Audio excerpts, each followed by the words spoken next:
শুক্রবার শুরু হয়ে যায়। শুক্রবার বা জুমার দিন, এই দিন সম্পর্কে কোরআন এবং হাদিস থেকে ঘেটে আমরা 14টা আমলের কথা একটা লম্বা বড় ভিডিওতে বলেছি। আজকে সেখান থেকে আমি সংক্ষেপ করে এই 14টার মধ্যে আবার অতি গুরুত্বপূর্ণ 5টা আমলের কথা বলবো ইনশাআল্লাহ। নাম্বার 1, সবচেয়ে বেশি যেটা করতে হবে পরিমাণে, জুমার দিন জুমার রাত বৃহস্পতিবার সন্ধ্যা থেকে নিয়ে শুক্রবার সন্ধ্যার আগ পর্যন্ত পরিমাণে সবচাইতে বেশি করতে হবে যে আমলটা, সেটা হলো দুরূদ শরীফের আমল। নবী করিম সাল্লাল্লাহু আলাইহি ওয়াসাল্লাম বলেছেন, আকসিরু আলাইয়া মিনাস সালাতি মিন ইয়াউমিল জুমআতি ওয়া লাইলাতিল জুমআহ, তোমরা জুমার দিন এবং জুমার রাতে আমার প্রতি বেশি বেশি দুরূদ পাঠ করবে, দুরূদ প্রেরণ করবে।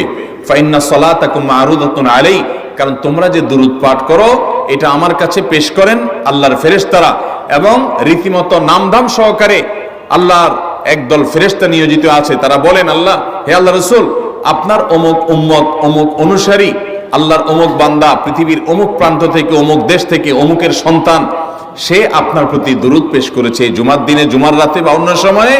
এটা নবী করিম সাল্লাল্লাহু আলাইহি ওয়াসাল্লামের কাছে রিপোর্ট দেওয়া হয় আল্লাহর নিযুক্ত ফেরেশতাদের মাধ্যমে। এজন্য শুক্রবার এবং শুক্রবার দিন এবং রাত, অর্থাৎ বৃহস্পতিবার সন্ধ্যা থেকে নিয়ে শুক্রবার সন্ধ্যা পর্যন্ত এই 24 ঘন্টার মধ্যে নবী করিম সাল্লাল্লাহু আলাইহি ওয়াসাল্লামের ভাষ্য খেয়াল করেন, আকসিরু আলাই। ওলামায়ে কেরাম জানেন, নবী আলাইহিস সালাম সাধারণত কোনো আমল পরিমাণে বেশি করতে বলতেন না। পরিমাণে বেশি করতে বলার মতো আমল খুব কম ইসলামে।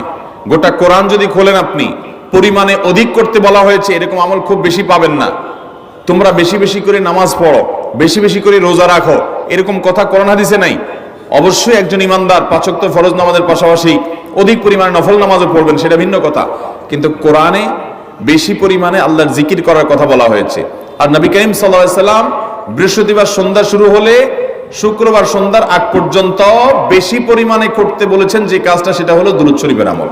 দুরূদের এই আমলটা, এটা করার জন্য আল্লাহ তাআলা এমন সহজ করে দিয়েছেন যে ওযুর প্রয়োজন নাই। আপনার ওযু নাই, তারপর আপনি দুরূদ পাঠ করতে পারবেন। এবং আপনি এই বড় দুরূদ পড়ার মতো সময় নাই, তো আপনি একেবারে সবচেয়ে সংক্ষিপ্ত দুরূদ পড়েন সাল্লাল্লাহু আলাইহি ওয়াসাল্লাম, তাতেও দুরূদ পাঠের সওয়াব পাবেন। আমলটা করবো তো ইনশাআল্লাহ। নাম্বার 1।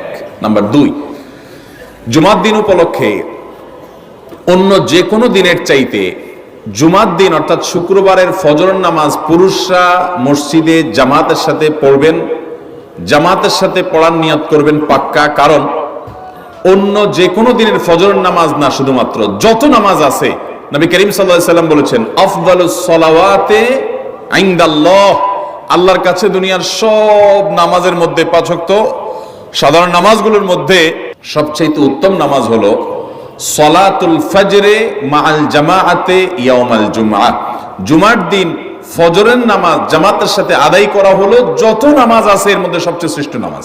ভাইরা আমার, প্রত্যেক বৃহস্পতিবার আসলে সন্ধ্যার সময় প্রতিজ্ঞা করব, সপ্তাহের অন্য দিন যদি আমার ত্রুটি বিচ্যুতি হয়ও আমি সেটাকে কারেকশন করার চেষ্টা করব, কিন্তু শুক্রবার ফজরটা পুরুষ হিসাবে আমি জামাতের সাথে পড়বই পড়বো।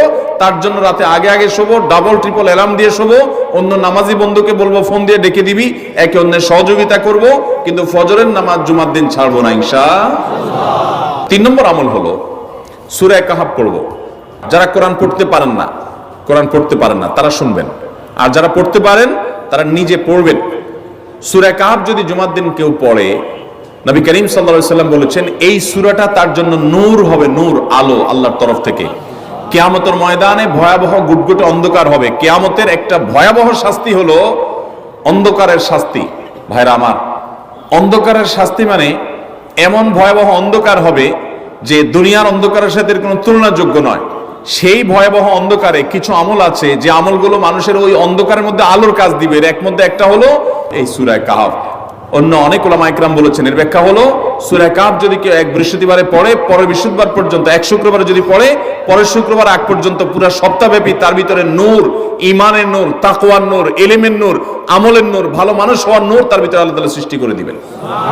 তো নবী সাল্লাল্লাহু আলাইহি ওয়াসাল্লাম বলেছেন সূরা কাহাফের প্রথম 10 আয়াত যদি কেউ মুখস্থ করে, তো এই ব্যক্তিকে আল্লাহ রাব্বুল আলামিন এবং যদি তেলাওয়াত করে, এই ব্যক্তিকে আমলের মাধ্যমে দাজ্জালের ফিতনা থেকে আল্লাহ বাঁচিয়ে রাখবেন।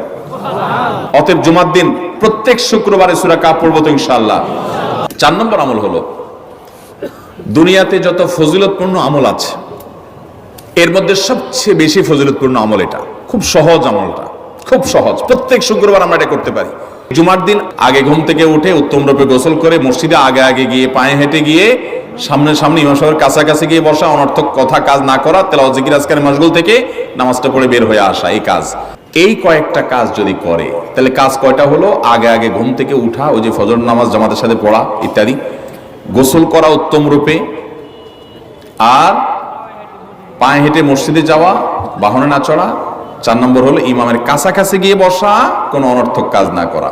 এই 4টা কাজ যদি কেউ জুমার দিনে করে, নবী করিম সাল্লাল্লাহু আলাইহি সাল্লাম বলেছেন ওই ব্যক্তি বাসা থেকে মসজিদ পর্যন্ত যে আসলো, যতগুলো পা ফেলবে, যতগুলো স্টেপ ফেলবে, যতগুলো কদম দিবে, প্রতিটা কদমের বিনিময়ে আল্লাহ রাব্বুল আলামিন তার অ্যাকাউন্টে, তার আমল নামাতে 1 বছর রাত জেগে, সারা রাত জেগে তাহাজ্জুদ নামাজ পড়লে এবং 1 বছর সারা দিন, প্রত্যেকটা দিন পুরো বছর জুড়ে নফল রোজা রাখলে যে পরিমাণ সওয়াব পাইতো, 1 বছর নফল রোজা, 1 বছর রাত ভর জেগে তাহাজ্জুদের নামাজ পড়ার সওয়াব মাত্র একটা কদম ফেলার বিনিময়ে দিবেন। চেষ্টা করব না ইনশাআল্লাহ। 5 নম্বর এবং সর্বশেষ আমল হলো, জুমার দিনে একটা সময় আছে দোয়া কবুল হয়। দোয়া কবুলের যে সময়গুলো আছে এর ভিতরে অত্যন্ত ইম্পর্টেন্ট একটা সময় হলো জুমার দিন। শুক্রবারের একটা সময়